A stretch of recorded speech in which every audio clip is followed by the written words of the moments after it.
तंत्र विद्या पर इनकी ज्यादा रुचि थी और इनके गुरुजी का नाम था तारानाथ। बहुत ध्यान से सुनना। परंतु इनकी जो पत्नी थी वो वैष्णव थी। प्राचीन काल में राजाओं को एक ही चीज दिखती थी, कैसे भी हमारा जो राज शासन है वो बना रहे, उस पर कोई आक्रमण ना करे, और इस राज शासन की रक्षा के लिए जो दायित्व उठाएगा वो हमारे गुरुजी। सब लोग इधर देखो, बहुत सावधानी से सुनो। मतलब गुरु भी स्वार्थ से ही बनाते थे। तो पृथ्वीराज राजा ने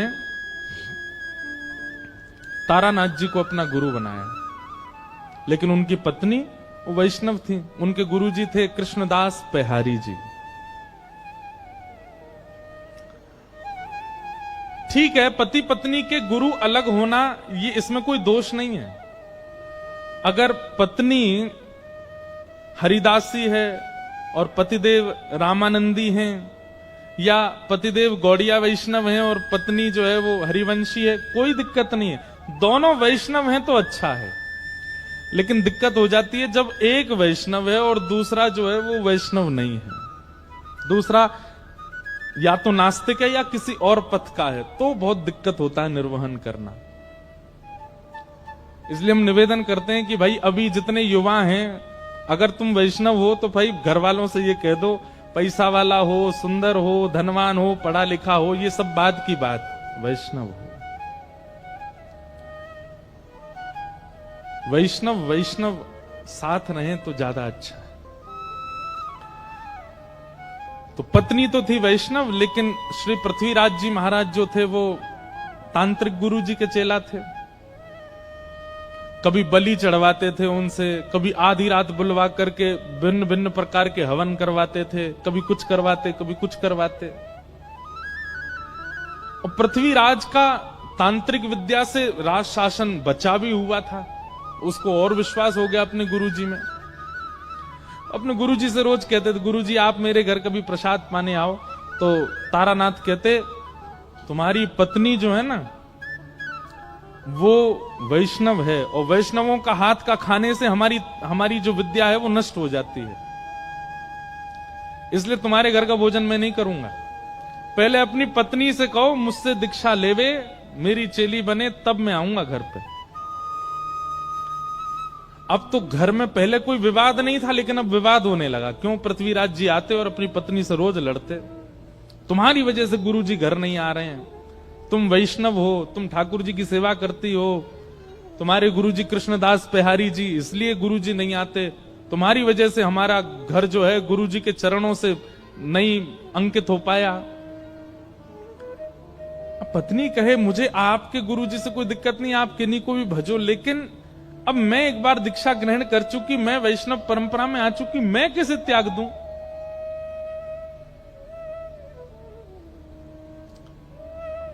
गुरुजी तो घर आते ही नहीं थे।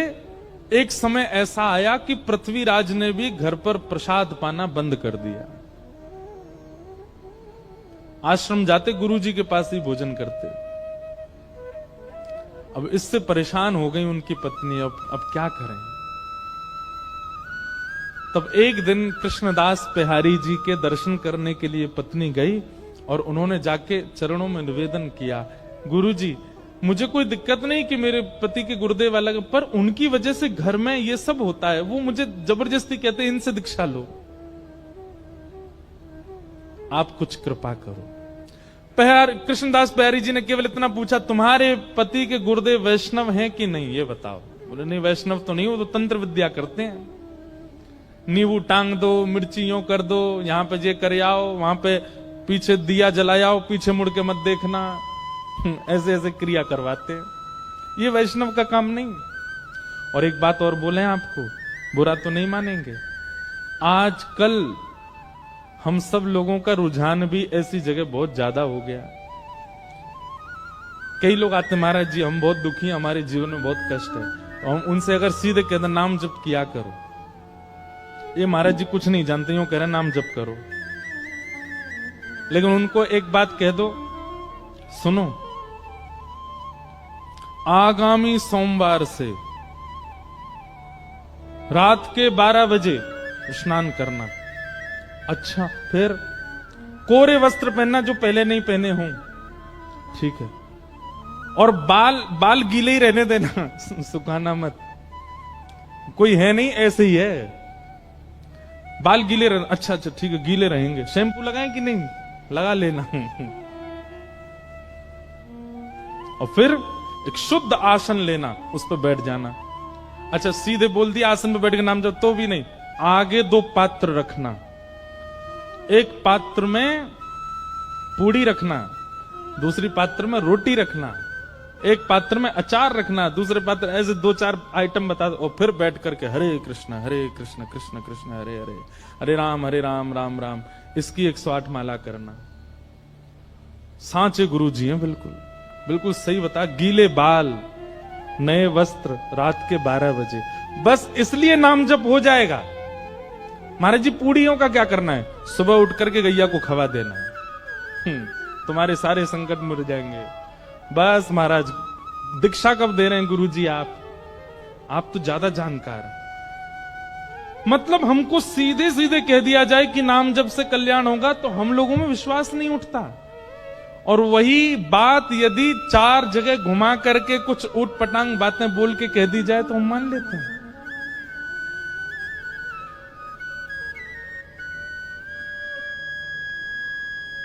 एक बार शिवरात्रि पर मैं गया दर्शन करने महादेव के, तो शंकर भगवान पे काली मिर्च चढ़ी हुई थी खूब सारी। मैंने कि ये क्या है? बोले कि वो कुछ चढ़ा के, ऐसे ऐसे होता है ये करने। मैंने जय हो, आज शंकर जी बेचारे पजर गए होंगे। क्यों? वैष्णव इन सब में इतने उसके लिए नाम सबसे बड़ा है, उसके लिए सेवा सबसे बड़ी, उसके लिए कथा सबसे बड़ी। अपना कर्म करता रहेगा। गिरना उठना ये तो स्वाभाविक है, संसार में सबके साथ होगा। किसी एक क्रिया से आप कभी ना गिरो, ऐसा नहीं हो सकता। आज नहीं तो कल, कल नहीं। एक बात कह दें, तंत्र विद्या से हां, जो कल होना है वो परसों पे टल जाएगा, लेकिन होगा जरूर, बच नहीं पाओगे उससे। इसलिए भैया, जो आ रहा है आज ही भोग लो, काय को उसको टालो इतना दूर। तो कृष्णदास बिहारी जी बोले, तुम्हारे पतिदेव के गुरुजी वैष्णव नहीं है? बोले वैष्णव तो नहीं है, वो तो ये सब क्रियाकलाप करवाते हैं। बोले रुको, हम देखते हैं उनको जाके। और यहां बिहारी जी अपना कमंडल लेकर के और पहुंच गए। आमेर से थोड़ी दूरी पर ही तारानाथ की आश्रम था। वो आश्रम के द्वार के बिल्कुल बाहर जाकर के कृष्णदास बिहारी जी बैठ गए, अपना चिमटा गाड़ दिया, धूना लगा करके वो बैठ के वहीं अपना भजन करने लगे। भीतर जाकर के किसी ने हल्ला किया, बोले बाहर द्वार पर एक महात्मा बैठ गया, आकर के हवन आदि कर रहा है। तो एक तारानाथ जी ने ऊपर से देखा, तो देख करके बोले इसको हटाने का प्रयास करो, इसको यहां से हटाओ, कहीं ऐसा तो नहीं है अपने भक्ति प्रभाव से हमारी तंत्र विद्याओं को नष्ट कर रहा हो। सब लोगों ने जाकर के प्रयास किया, लेकिन कृष्णदास बिहारी जी को कोई हटा नहीं पाया। तब तारानाथ ने सोचा इनको तो मैं हटाऊंगा। तो उसने क्या किया, अपनी तंत्र विद्या से शेर का रूप धारण किया। और शेर का रूप धारण, उसको लगा ये डर के मारे भाग जाएंगे। शेर बन करके जैसे ही आया कृष्णदास बिहारी जी के पास, दहाड़ने लगा सामने खड़ा होकर के। कृष्णदास बिहारी जी बोले, हो तो तुम गधे और बन के शेर आए हो। कमंडल से जल हाथ में लिया और भजन के प्रताप से उस पर डाल दिया। बोले जो तुम्हारा स्वभाव है तुम वैसे बन जाओ। वो शेर से गधा ही बन गए। और गधा बन करके महाराज भागे भागे भागे दूर जाकर के कहीं गधा के झुंडन में खड़े हो गए। पृथ्वीराज राजा का नित्य का नियम था कि वो रोज अपने गुरुजी को प्रणाम करने जाते थे। आज जैसे ही गाजे बाजे दल बल के साथ में गुरुदेव को प्रणाम करने के लिए आए,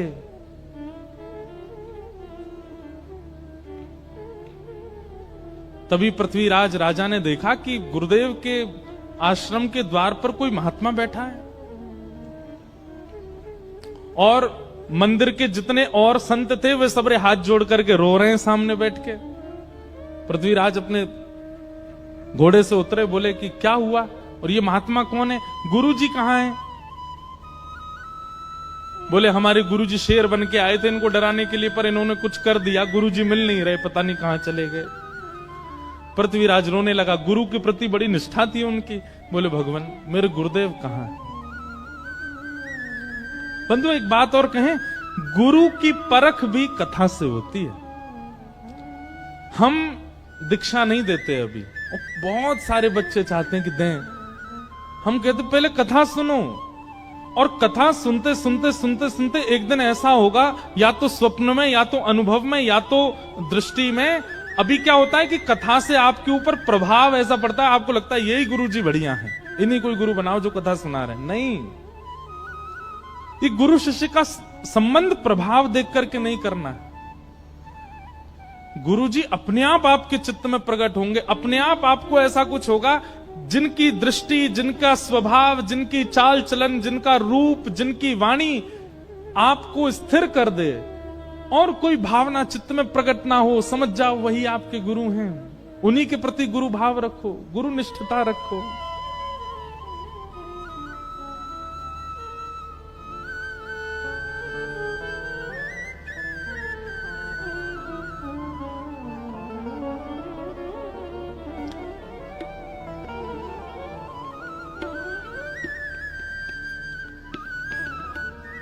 चरित्र, भगवत चरित्र और भक्त चरित्र, ये भी सामर्थ्य प्रदान करते हैं, दृष्टि प्रदान करते हैं, अनुभव प्रदान करते हैं, कौन गुरु कौन नहीं।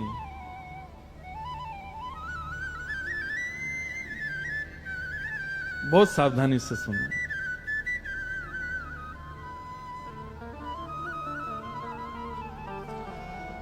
तो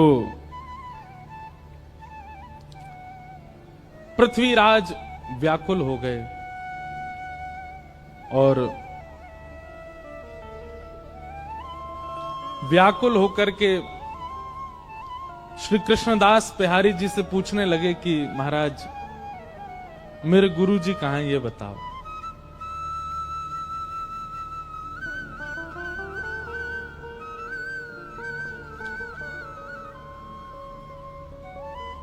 मैं निवेदन कर रहा था कि गुरु बोध भी सत्संग कराता है। कई बार कई लोग ऐसे प्रभाव में पढ़कर के भी गुरु बना लेते हैं, और फिर बाद में उनको लगता है कि शायद हमारे जीवन में परिवर्तन नहीं हो पाया। गुरु वही जो हरि सो मिलावे, गुरु वही जो भक्ति मार्ग दिखावे, गुरु वही जो वृंदा विपिन बसा दे, जो वृंदावन बसा दे, सब छुड़वा दे, तो वृंदावन ही प्रिय लगने लग जाए, वही गुरु है। गुरु वो नहीं जो अपनी आराधना प्रधान रखे।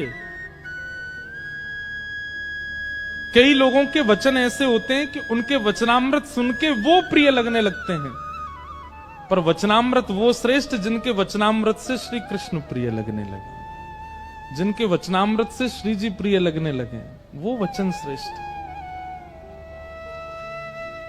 तो पृथ्वीराज गलत गुरु बना चुके हैं अपने जीवन में। आज पेहारी जी के सामने जाकर के बोले महाराज मेरे गुरु जी कहां हैं, मैं आपसे कुछ नहीं चाहता, अपने पूरे आमेर के किले को आपके चरणों में न्योछावर कर दूंगा, बस मेरे गुरुदेव का पता बता दीजिए वो कहां है।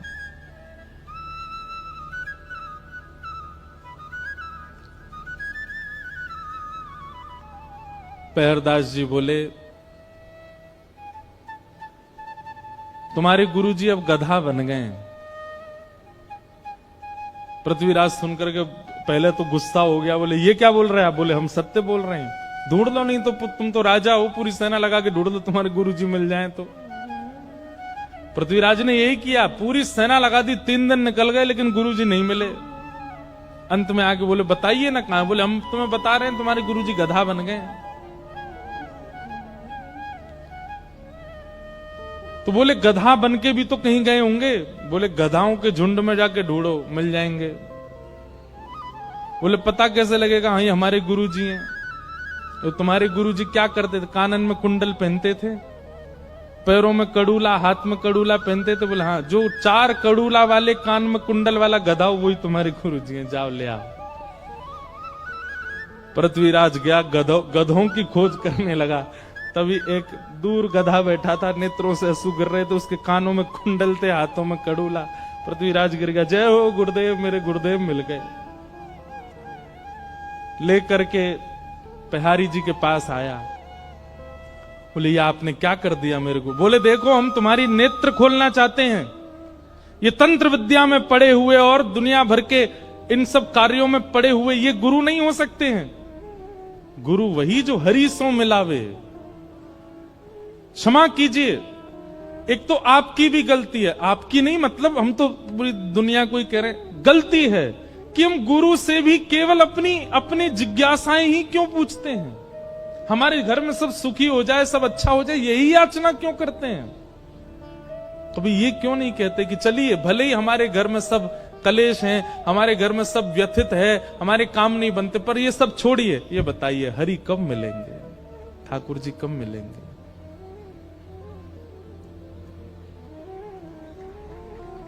ये पूछिए।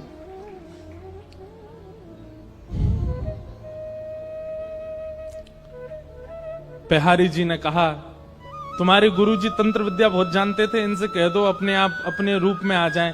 तो गधे को पकड़ के अब पृथ्वीराज कह रहे गुरुजी आप आ जाइए अपने रूप में, दिखा दीजिए इनको। गुरुजी सिर हिलाने लगे, बोले मैं नहीं आ पा रहा हूं। तो बिहारी जी के चरणों में कहा कि मेरे गुरुदेव को पुनः आप मानव बना दीजिए। मैं वचन देता हूं मैं आपका शिष्य हो जाऊंगा, मैं वैष्णव हो जाऊंगा, पूर्ण वैष्णव हो जाऊंगा। तब बिहारी जी ने कमंडल से जल लेकर के छिड़का और तारानाथ अपने पूर्व रूप में व्यवस्थित हो गए। पृथ्वीराज जी तो क्या दीक्षा लेंगे, तारानाथ ने पहले दीक्षा ली कृष्णदास बिहारी जी से, और अपने जीवन के सारे जो उनके तंत्र आदि थे सब छोड़ दिए और जीवन भर फिर वैष्णव भाव से हरे कृष्ण कृष्ण नाम महामंत्र में ही रहे। और यह देख करके पृथ्वीराज राजा ने भी उनसे दीक्षा ली। अब घर में मानो जैसे ठाकुर जी किलोल करने लगे, क्योंकि पत्नी भी वैष्णव है और पृथ्वीराज भी वैष्णव है और श्री कृष्णदास बिहारी जी उनके गुरु।